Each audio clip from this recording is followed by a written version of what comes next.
Assalamualaikum warahmatullahi wabarakatuh. Perkenalkan, nama saya Anissa Novitriani, NIM 2031914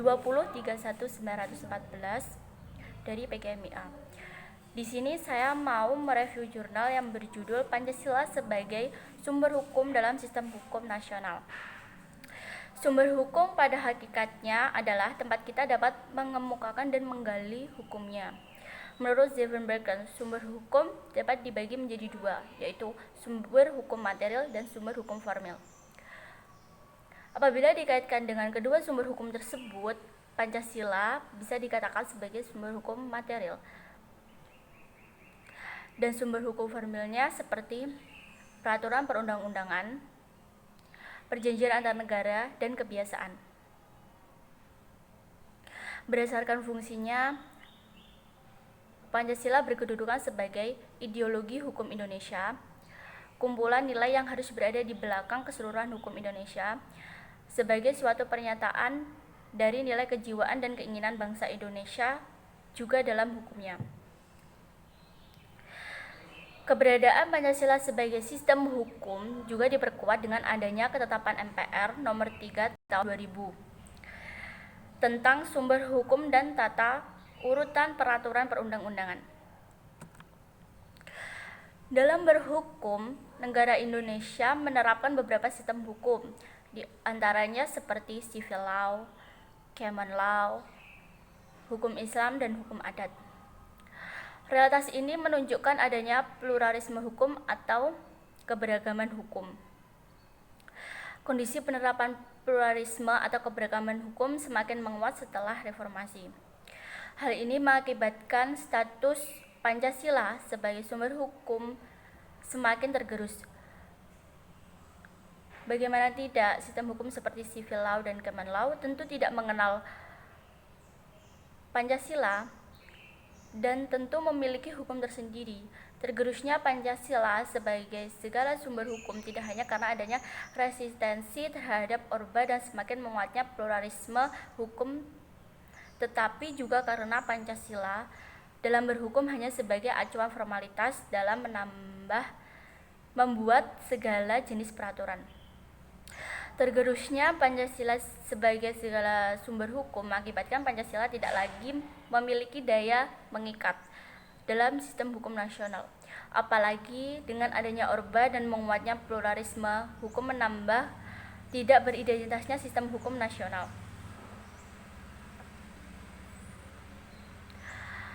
Oleh karena itu, untuk menjadikan Pancasila sebagai segala sumber hukum,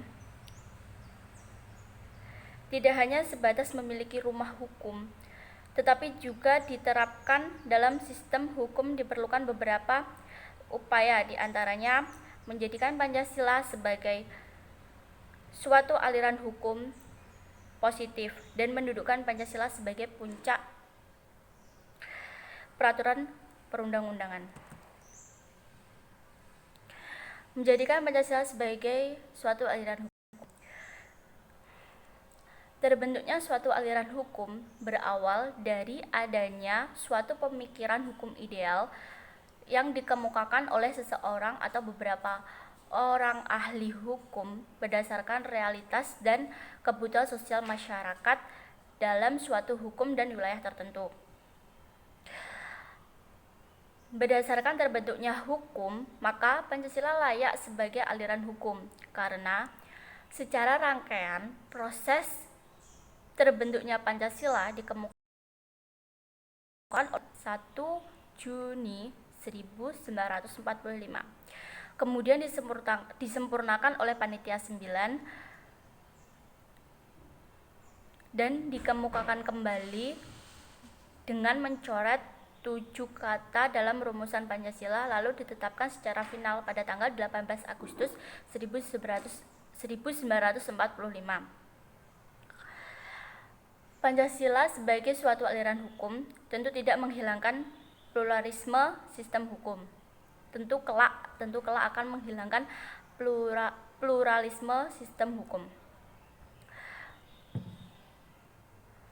Mendudukkan Pancasila sebagai puncak hierarki peraturan perundang-undangan untuk menghindari penyimpangan-penyimpangan peraturan perundang-undangan. Selain itu, menjadikan Pancasila sebagai aliran hukum dan mendudukkan Pancasila sebagai puncak hierarki sekiranya bisa menguatkan keberadaan Pancasila sebagai sumber dari segala sumber hukum. Dalam tatanan nasional. Dengan demikian, wajah hukum yang bersifat pluralisme atau praktek hukum kerap menjadikan Pancasila sebagai simbolis belaka, tidak memiliki tempat lagi dalam sistem hukum nasional. Berdasarkan uraian di atas, dapat disimpulkan bahwa keberadaan Pancasila sebagai segala sumber hukum dapat ditetapkan secara praktis dan menjadikan Pancasila sebagai suatu aliran hukum bisa menghentikan pluralisme hukum yang terbukti saling berkontradil satu sama lain. Menjadikan Pancasila sebagai puncak hierarki peraturan perundangan agar Pancasila memiliki daya mengikat terhadap segala peraturan perundang-undangan. Sekian presentasi dari saya. Wassalamualaikum warahmatullahi wabarakatuh.